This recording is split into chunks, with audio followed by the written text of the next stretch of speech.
Hello everyone, आप सबका फिर से एक बार स्वागत है हमारे यूट्यूब चैनल इको लर्नर्स पे। आज हम लोग करने वाले हैं पब्लिक फाइनेंस का एक एक्ट है, physical responsibility and budget management act, FRBM act. उसके बारे में डिटेल्स से करने वाले हैं कि आखिर FRBM क्या होता है, क्या इसके ऑब्जेक्टिव्स हैं, क्या नीड्स हैं, क्या क्या अचीवमेंट्स है इस FRBM एक्ट के। तो चलिए स्टार्ट करते हैं। सबसे पहली चीज़ कि जो FRBM एक्ट है ये क्या है, 2003 ये कब आया था। जो physical responsibility and budget management act है कब पास किया गया था, 2003 में किया गया था।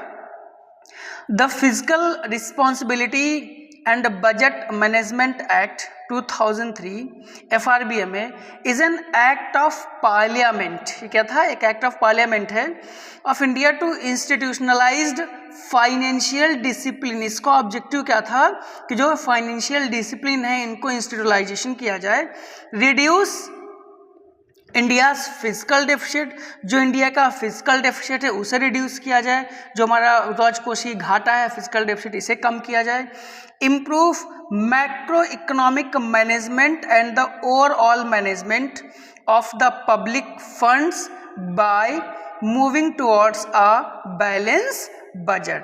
जो स्पेशली इसका ऑब्जेक्टिव था इस FRBM एक्ट का, physical responsibility and budget management act 2003 का, वो क्या था, financial discipline, reduce India's physical deficit, कि इंडिया का जो फिजिकल डेफिसिट है उसे कम किया जाए, इम्प्रूव मैक्रो इकोनॉमिक मैनेजमेंट, जो मैक्रो इकोनॉमिक मैनेजमेंट है उसे इम्प्रूव किया जाए, and the overall management of the public funds, जो पब्लिक फंड्स हैं उनको मैनेज किया जाए टुवर्ड्स अ बैलेंस्ड बजट, जिससे कि जो हमारा बजट है वो कैसा हो, बैलेंस बजट रहे। मीन्स जो हमारे पब्लिक फंड्स हैं इनको इस तरीके से मैनेज किया जाए ताकि हम मूव करें किसकी तरफ, बैलेंस बजट की तरफ हम क्या कर सके, मूव कर सकें। FRBM physical responsibility and budget management bill was introduced in India by the then finance minister of India Yashwant Sinha in December 2000। ये बजट किसने इंट्रोड्यूस किया था उस टाइम, जो फाइनेंस मिनिस्टर थे, कौन, यशवंत सिन्हा सर। उन्होंने इसे इंट्रोड्यूस किया था कब, दिसंबर 2000 में। तो अगर आपसे पूछे FRBM एक्ट कब इंट्रोड्यूस किया गया था तो इसका इंट्रोडक्शन कब हुआ था, 2000 में इंट्रोड्यूस किया था, किसने, यशवंत सिन्हा जी ने किया था। But the bill was approved by the cabinet of ministers of the union government of India in February 2003। जो बिल कब, दिसंबर 2000 में इंट्रोड्यूस किया गया था पार्लियामेंट में, वो बजट पास कब हुआ, फरवरी 2003 में। And the following the due enactment process of parliament, it receives the assent of the presidents of India on 26 of August 2003। ये पास तो हुआ था कब, फरवरी 2003 में कैबिनेट ऑफ मिनिस्टर्स के द्वारा, मगर इसे जो प्रेसिडेंट का अप्रूवल मिला वो कब मिला, 26 अगस्त 2003 को। Subsequently it became effective on 5 of जुलाई 2004। तो हमें ध्यान रखना है कि जो FRBM एक्ट है ये पास कब हुआ, पास तो 2003 में हुआ, पास 2003 में कर दिया था, बट इसका जो इनएक्टमेंट है, ये जो इसकी इफेक्टिवनेस है वो कब से स्टार्ट होती है, 5 ऑफ जुलाई 2004 से। This would serve as the day of commencement of act. इसे ही क्या मानते हैं, day of commencement of act मानते हैं कि इसी दिन से क्या हुआ था, ये एप्लीकेबल हुआ था। नेक्स्ट देखते हैं, द FRBM एक्ट, फिर से वही है, the FRBM act was enacted in 2003 by the parliament of India. हमें याद रखना है इसकी डेट। ऑब्जेक्टिव्स क्या थे, जो नॉर्मल अभी डेफिनेशन में पढ़ा वही कुछ इसके जैसे वैसे ही ऑब्जेक्टिव्स थे। कौन कौन से ये हमें देखने हैं, तो हम करेंगे objectives of the FRBM act.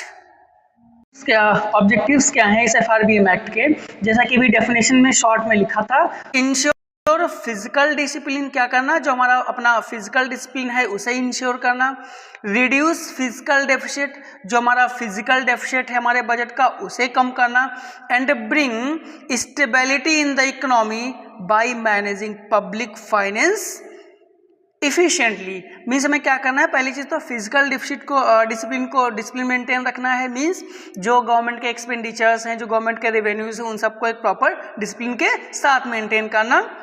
And another is to reduce physical deficit, जो हमारा फिजिकल डेफिसिट है उसे कम करना, ठीक है। And bring stability in the economy, और इकोनॉमी में क्या लाना, स्टेबिलिटी लाना। कैसे स्टेबिलिटी लाना, by managing public finances efficiently, जो पब्लिक फाइनेंस है उसे इफिशिएंटली मैनेज करके इकोनॉमी में क्या कर लाना, करना स्टेबिलिटी लाना, इसका ऑब्जेक्टिव था। The main purpose was to eliminate revenue deficit of the country, जो मेन पर्पज है वो क्या था, to eliminate revenue deficit of the country. I hope कि आपको रेवेन्यू डेफिसिट क्या होता है यह पता होगा। अब ऐसे अगर अभी हम डिस्कस भी कर लेंगे, रेवेन्यू डेफिसिट क्या होता है, किसी कंट्री का जो रेवेन्यू डेफिसिट है वो इक्वल टू होता है physical deficit minus interest payment, minus interest payment. Means जब हम फिजिकल डेफिसिट में से इंटरेस्ट पेमेंट माइनस करते हैं तो क्या बस हमने बात की है प्राइमरी डेफिसिट की। ये क्या होता है, प्राइमरी डेफिसिट होता है किसमें से, जब हम माइनस करते हैं फिजिकल डेफिसिट में से अपना इंटरेस्ट पेमेंट, तो क्या बनता है, ये कहलाता है प्राइमरी डेफिसिट। कौन सा deficit, primary deficit. Revenue deficit क्या होता है, revenue deficit is equals to revenue expenditure minus revenue receipt. Revenue receipt में से जब रेवेन्यू एक्सपेंडिचर में से जब हम अपना रेवेन्यू रिसिप्ट माइनस करते हैं तो क्या बनता है, हमारा रेवेन्यू डेफिसिट बनता है। तो जो इसका मेन पर्पस था वो क्या था, to eliminate revenue deficit, revenue deficit को एलिमिनेट करना। And bring down the physical deficit to a manageable 3% of the GDP by March 2008। ये इंपॉर्टेंट फैक्ट है, हमें ये ध्यान रखना है स्पेशली कि क्या था, जो इसका मेन मोटिव था इस FRBM एक्ट का, वो मेन मोटिव क्या था, वो मेन मोटिव ही था कि मार्च 2008 तक हमारा जो अपना फिजिकल जब डेफिसिट है उसे हम रिड्यूस करके कितना कर लें, 3% तक ले आएँ। कितना कर ले, हम उसे 3% तक ले आएँ।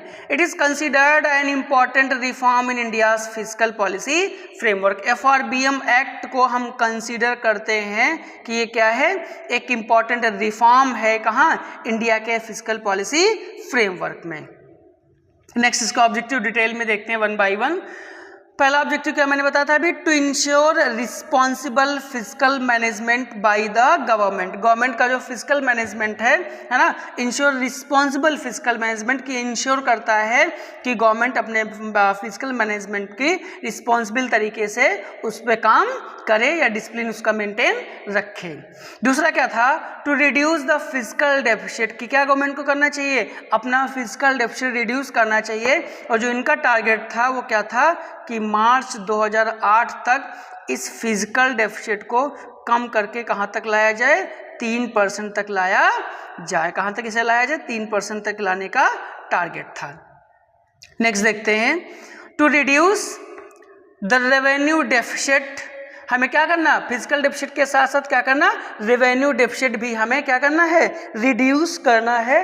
और कहाँ तक, कैसे रिड्यूस करना है, एक्सेस ऑफ रेवेन्यू एक्सपेंडिचर और रेवेन्यू रिसिप्ट। जैसा कि अभी ने बात की थी कि रेवेन्यू डेफिसिट क्या होता है, ये एक्सेस होता है किसके बीच, revenue expenditure minus revenue receipt. क्या है, revenue expenditure minus revenue receipt. तो रेवेन्यू एक्सपेंडिचर जब हमारे रेवेन्यू रिसिप्ट से एक्सेस होते हैं तो क्या कहलाता है, रेवेन्यू डेफिसिट कहलाता है। और उसे कम करना, उसे कम करके एक लिमिट तक लाना क्या है, इसका एक ऑब्जेक्टिव था। नेक्स्ट क्या है, to maintain long run macro economic stability, कि लॉन्ग रन में जो मैक्रो इकोनॉमिक स्टेबिलिटी है इकोनॉमी में वो बनी रहे। To improve transparency in government accounts, government के अकाउंट्स हैं उनमें ट्रांसपेरेंसी बनी रहनी चाहिए। मीन्स चीज़ें जो भी एक्सपेंडिचर्स या रेवेन्यू हैं वो क्या होने चाहिए, ट्रांसपेरेंट होने चाहिए। Next, to ensure that the burden of डेप्ट, does not fall on future generation. और ये एक्ट ये इंश्योर करता है कि जो डेप्ट का बर्डन है, मतलब आज की सरकारों का जो डेप्ट है, ये फ्यूचर जनरेशन के लिए बहुत ज़्यादा बर्डन ना बने या फ्यूचर जनरेशन के लिए ऊपर बर्डन ना पड़े कि आज की गवर्नमेंट्स या पब्लिक एक्सपेंडिचर्स को पूरा करने के लिए तो डेप्ट लेते हैं, बट वो डेप्ट फाइनली रीपे करना पड़ेगा, तो कहीं ना कहीं उसका इम्पैक्ट पड़ता है फ्यूचर जनरेशन्स के ऊपर, तो उसके ऊपर इम्पैक्ट ना पड़े ये भी इंश्योर करता है कौन? FRBM एक्ट इंश्योर करता है। नेक्स्ट देखते हैं की फीचर्स या फिर जो प्रोविजंस हैं FRBM एक्ट के। सबसे पहले हम देखेंगे टारगेट फिक्स, कितना कितना टारगेट फिक्स किया गया था इस FRBM एक्ट में। पहला क्या था target? Reduce physical deficit to a sustainable level, कि जो फिजिकल डेफिसिट है उसे रिड्यूस करके हमें कहाँ? एक सस्टेनेबल लेवल तक ले आना है। नेक्स्ट क्या था target? Eliminate revenue deficit by March 2009 initially primary stage में क्या था कि हमें रेवेन्यू डेफिसिट को एलिमिनेट करना है, कम करना है, रिड्यूस करके लाना है। कब तक? मार्च 2009 तक, मार्च 2009 तक। ठीक है। Last, later targets were revised in subsequent amendments, लेकिन जैसे जैसे अमेंडमेंट हुए या कई सारी सिचुएशंस ऐसी आई जहां पर जो FRBM एक्ट के प्रोविजंस हैं वो काम नहीं कर रहे थे या इकोनॉमिक सिचुएशन ऐसी थी कि वो टारगेट अचीव नहीं हुए, तो उन टारगेट्स को फिर से क्या कर दिया गया? रिवाइज कर दिया गया। एनुअल रिडक्शन, हमें देखना है कि FRBM एक्ट में किस चीज़ में कितना, कहाँ पे एनुअल रिडक्शन करने की बात कही गई थी। पहला कि government was required to reduce physical deficit by 0.3% of GDP per year, की गवर्नमेंट क्या करे? अपना जो फिजिकल डेफिसिट है उसको रिड्यूस करे, कम करे। कहाँ तक कम करे? 0.3% ऑफ GDP पर ईयर तक, मीन्स पर ईयर अगर वो अपनी GDP कम करें तो कितना? 0.3% GDP का वो क्या करने? अपना फिजिकल डेफिसिट इतना कम करना चाहिए। Revenue deficit was to be reduce by 0.5% of GDP per year, जो रेवेन्यू डेफिसिट होगा वो कितना करेंगे? 0.5% कम करेंगे। कितना कम करेंगे? 0.5% कम करेंगे। वो भी किसका? 0.5% अपने GDP का, मीन्स अपने जितना भी इनका GDP है उसका 0.5% होना चाहिए, है ना? क्या? Revenue deficit. ठीक है, तो इतना किसका टारगेट था? रेवेन्यू डेफिसिट का 0.5% पर ईयर कम करना चाहिए। बोरोइंग लिमिट्स कितनी सेट की हैं FRBM एक्ट ने? ये फैक्ट है, देखिए। The government has restricted from borrowing from the RBI, government ने रिस्ट्रिक्ट किया कि क्या करे कि गवर्नमेंट की RBI से लिमिटेशन में ही बोरोइंग करनी चाहिए, accept in case of temporary cash flow needs, है ना? कुछ एक्सेप्शनल केसेस हैं कि जो टेम्परेरी कैश फ्लो उसको छोड़ के क्या करना चाहिए? रिस्ट्रिक्टेड बोरोइंग पॉलिसी ने फॉलो करनी चाहिए। ट्रांसपेरेंसी रिक्वायरमेंट्स कौन कौन से हैं? कौन कौन सी ट्रांसपेरेंट होनी चाहिए? Government to present 3 policy statements with the annual budget, FRBM act ने ये कहा है कि गवर्नमेंट को अपने एनुअल बजट के साथ साथ कम से कम ये 3 और पॉलिसी स्टेटमेंट साथ में प्रेजेंट करने चाहिए। कौन कौन से स्टेटमेंट हैं? पहला है मैक्रो इकोनॉमिक फ्रेमवर्क स्टेटमेंट, की गवर्नमेंट को अपनी इकोनॉमी के जो मैक्रो इकोनॉमिक फ्रेमवर्क स्टेटमेंट हैं उन्हें भी एनुअल बजट के साथ प्रेजेंट करना चाहिए, ताकि लोगों को, पब्लिक को सिचुएशन मालूम होनी चाहिए। Medium term physical policy statement, जो medium term physical policy statement है वो भी एनुअल बजट के साथ ही इन्हें प्रेजेंट करना चाहिए। फिजिकल पॉलिसी स्ट्रेटजी स्टेटमेंट और जो फिजिकल पॉलिसी स्ट्रेटजी स्टेटमेंट है, ये 3 स्टेटमेंट गवर्नमेंट को एनुअल बजट के साथ साथ प्रेजेंट करने चाहिए, जिससे कि एक क्या हो? ट्रांसपेरेंसी बनी रहे। इम्प्लीमेंटेशन एंड अमेंडमेंट्स, ये हमें डेट्स स्पेशली ध्यान रखनी है। सबसे पहला 2003 original act, revenue deficit to be eliminated by 2009, क्या कहा गया था 2003 के ओरिजिनल एक्ट में कि जो रेवेन्यू डेफिसिट है ये क्या होना चाहिए? एलिमिनेट होना चाहिए। कब तक?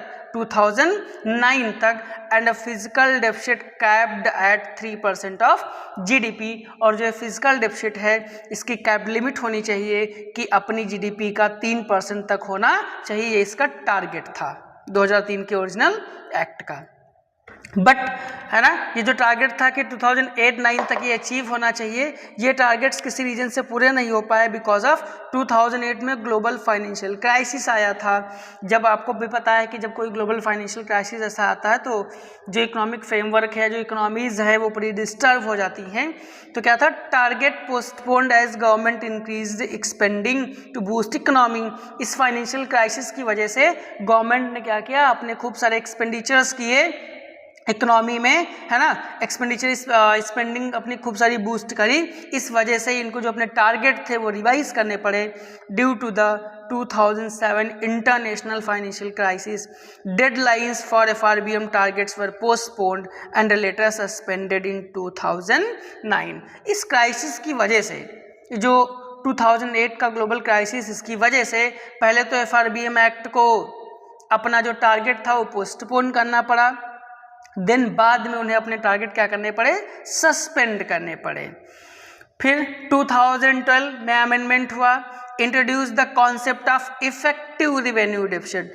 2012 में के अमेंडमेंट के साथ एक नया कॉन्सेप्ट आया, कौन सा, इफेक्टिव रेवेन्यू डेफिसिट का एक नया कॉन्सेप्ट इंट्रोड्यूस किया गया। किसका, इफेक्टिव रिवेन्यू डेफिसिट का एक नया कॉन्सेप्ट आ गया, इफेक्टिव रिवेन्यू डेफिसिट का। ठीक है, revenue deficit minus grants for capital creation, और ये किसके बराबर होता है, जो इफेक्टिव रिवेन्यू डेफिसिट है, कौन, इफेक्टिव रिवेन्यू डेफिसिट, ये बराबर होता है revenue deficit minus grants for capital creation, इसके बराबर होता है कौन, इफेक्टिव रिवेन्यू डेफिसिट। फिर क्या था, 2018 में एनके सिंह कमेटी के रिकमेंडेशंस आए। कब, 2018 में जो एनके सिंह कमेटी थी उनके रिकमेंडेशंस आए। उन्होंने क्या सजेस्ट किया इस एक्ट में, इट सजेस्ट डेप्ट टू जीडीपी रेशियो टारगेट। इन्होंने क्या सजेस्ट किया कि जो डेप्ट टू जीडीपी रेशियो होना चाहिए वो कितना होना चाहिए, 40% for central government. Means central government का जो डेप्ट टू जीडीपी रेशियो होना चाहिए वो केवल कितना होना चाहिए, 40% होना चाहिए, इससे ज़्यादा होना नहीं चाहिए। And 20% for the states by 2023, और स्टेट्स के लिए जो डेप्ट टू जीडीपी रेशियो है वो कितना होना चाहिए, 20% से ज़्यादा नहीं होना चाहिए। फिजिकल डेफिसिट का टारगेट क्या था, 3% ऑफ जीडीपी। ये सेम वैसे ही रखा गया जैसे कि पहले 2008 के टाइम में टारगेट था कि 3% होना चाहिए जीडीपी का, बट चेंज आया क्या कि with the flexibility of point plus minus 0.5%, plus minus 0.5% के साथ इसमें क्या होना चाहिए, फ्लेक्सिबिलिटी होनी चाहिए।